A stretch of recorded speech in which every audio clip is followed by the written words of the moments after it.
qaar ka mid ah xubnaha siyaasiyiinta mucaaradka ayaa war ka soo saaray xiisada kasii dareysa ee dowladda federaalka iyo Jubbaland ee maanta isku rogtay dagaalka kadib markii ay isku dhaceen ciidamada dowladda iyo kuwa Jubbaland. madaxweynihii hore ee dowladda ku-meel gaarka ahayd mudane Sheekh Shariif Sheekh Axmed, ra'iisul wasaarihii hore ee dalka mudane Xasan Ali Khayre iyo xildhibaan Cabdiraxmaan Cabdishakuur Warsame oo si wadajir ah u soo saaray qoraalka ayaa nasiib dara ku tilmaamay dagaalka ka dhex qarxay ciidamada dowladda iyo taraawiishta Jubbaland. sidoo kale saddexdan siyaasi ayaa si weyn uga hor yimid khudbadii uu jeediyay madaxweynaha oo ay ku eedeeyeen inuu awood iyo dagaal u adeegsanayo xalka. waxa ayaan dara ah in madaxweyne Xasan Sheekh uu khudbadiisii masaajidka ku sheegay in isaga iyo Axmed Madoobe ay doorasho kaliya ay isku hayaan, khilaafka ku haliya xabad iyo dhiig daata ayaa lagu yiri qoraalka.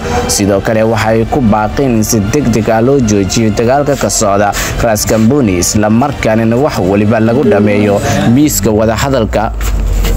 waxaana ku baaqaynaa in si degdeg ah loo joojiyo dagaalka, khilaafkana miiska wada hadalka lagu xaliyo, lagana heshiiyo doorasho aan nashaatigeedii cid gaar ah u tolnayn ayaa la sii raaciyay. hadalkani ayaa ku soo aadaya iyada oo ay ahay haatan xaaladda faraha ka baxday isla markaana dagaal uu dhiig ku daatay oo ku socda Jubbada Hoose, kaasi oo ay guulo ka kala sheegteen dowladda federaalka Soomaaliya iyo maamulka